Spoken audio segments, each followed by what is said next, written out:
Hannan, a member of the European Parliament from southeast England. He was a guest on Washington Journal. This is about 30 minutes. We want to welcome Daniel Hannan, who's joining us from London. He's a member of the European Parliament and has been hitting the internet with his speech in Brussels and getting a lot of attention. Good morning to you. Thanks for being with us, sir. Good morning. Thanks for having me. Let me ask you first about this headline in the Guardian newspaper, Brown's New World Order, and your reaction to what came out of the G20 yesterday. I'm probably going to be the only person you hear in the world saying this, but I am not part of the euphoric mood, which is general in the UK. I don't know how it's being covered there, but every newspaper has a variant of the Guardian's front page here. They're very excited at the idea that we're pumping $1.1 trillion into the world economy. That's the phrase that everyone's using. Where do you get $1.1 trillion from, if not from the world economy, right? You don't go out and get it from, one of Saturn's rings or something.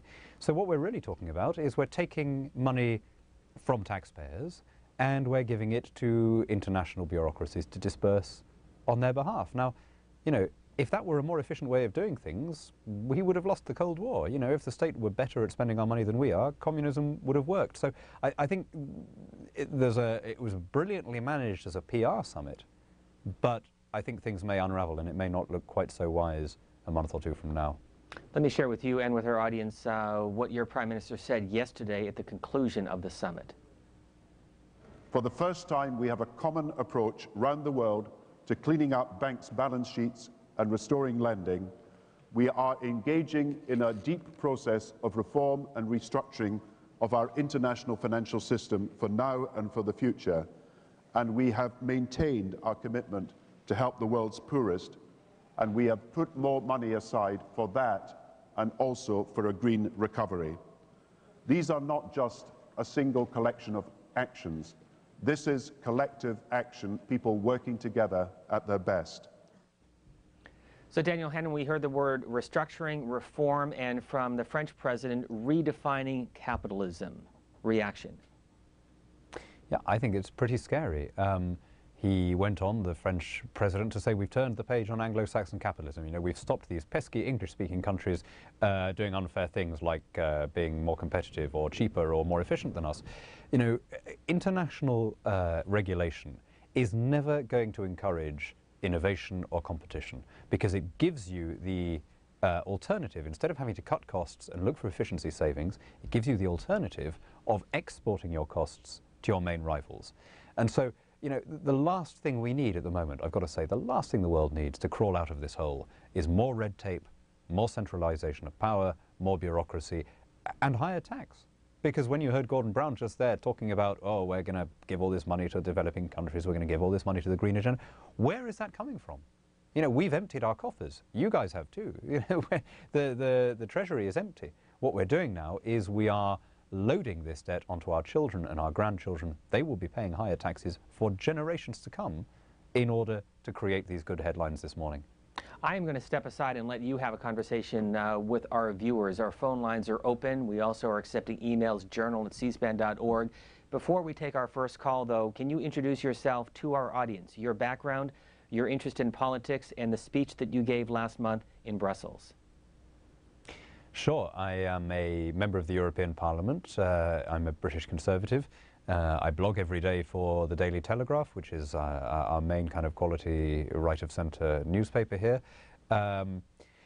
And to my astonishment, when I said those words that you played in your clip, it went viral and about 2 million people so far have watched it, which has left me absolutely flummoxed, but maybe suggests that a lot of people also felt unconsulted and lied to and ripped off and overtaxed, and that what these world leaders are doing when they commit more and more resources, it would be nice if they took the trouble to ask us first.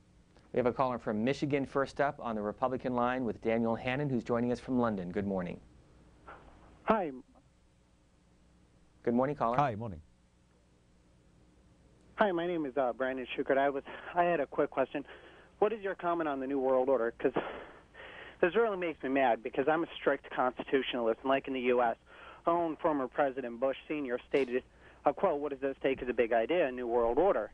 at his own State of the Union address. And that kind of really makes me mad, because America was founded upon constitutional values, and if the Constitution is the law of the land, I mean, I know your country is different, but do you stand for globalization to a point where nations lose their own sovereignty?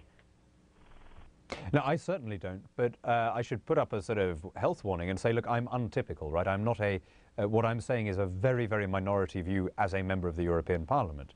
One of the greatest things about the US is your Constitution. I would be a very strict interpretationist if I were an American citizen.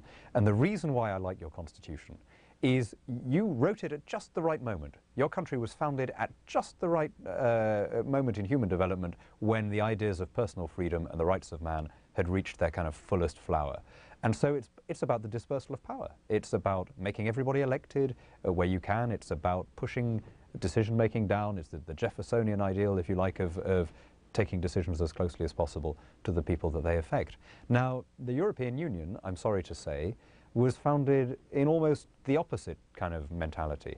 And like the US, the EU has developed, if you like, according to the DNA that was encoded at its conception. And basically, it doesn't trust people. It doesn't trust democracy. The founding fathers of the EU had just come through the Second World War. They were very worried that unfettered democracy could lead to fascism and fighting.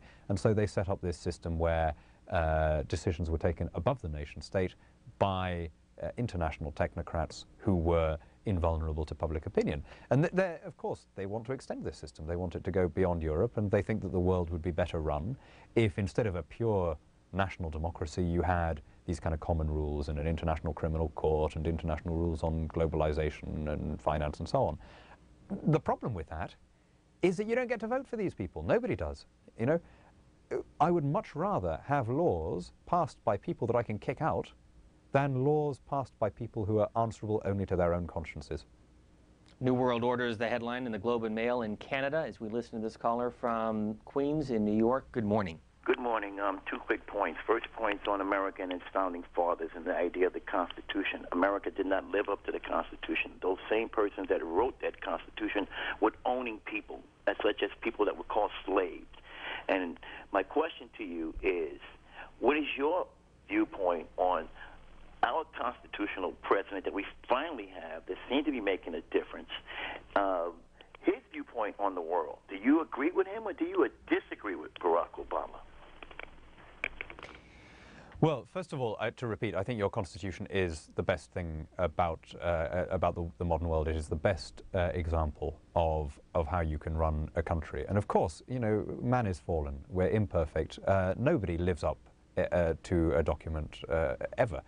But I would rather have your system than the one that we have in Europe. Yours is 11 pages long, is clear, in my version anyway, is 11 pages long, and is about freedoms for people. The EU Constitution, in my version, is 560 pages, is lengthy, and is about power for the state. Now, on your question about do I agree with Barack Obama, I'm not a US citizen. I'm not a US politician, and being, as I just said, a strict constitutionalist, I wouldn't be eligible to stand for your Congress until I'd moved there.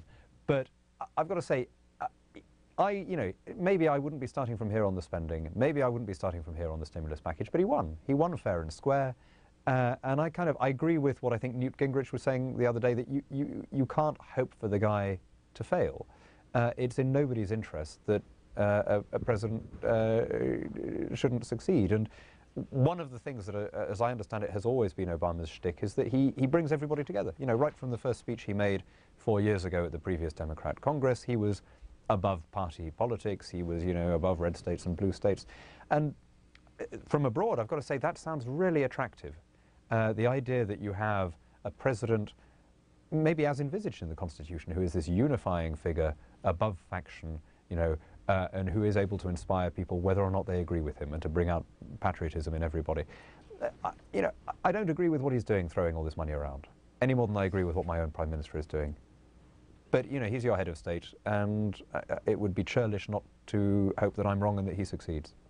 Our guest is Daniel Hannan. He's joining us from London. He's the author of a number of books, and he's also a member of the European Parliament and the British Conservative Party. He blogs regularly for the Daily Telegraph. This is what the website looks like as we listen to this caller from Tulsa, Oklahoma. Good morning.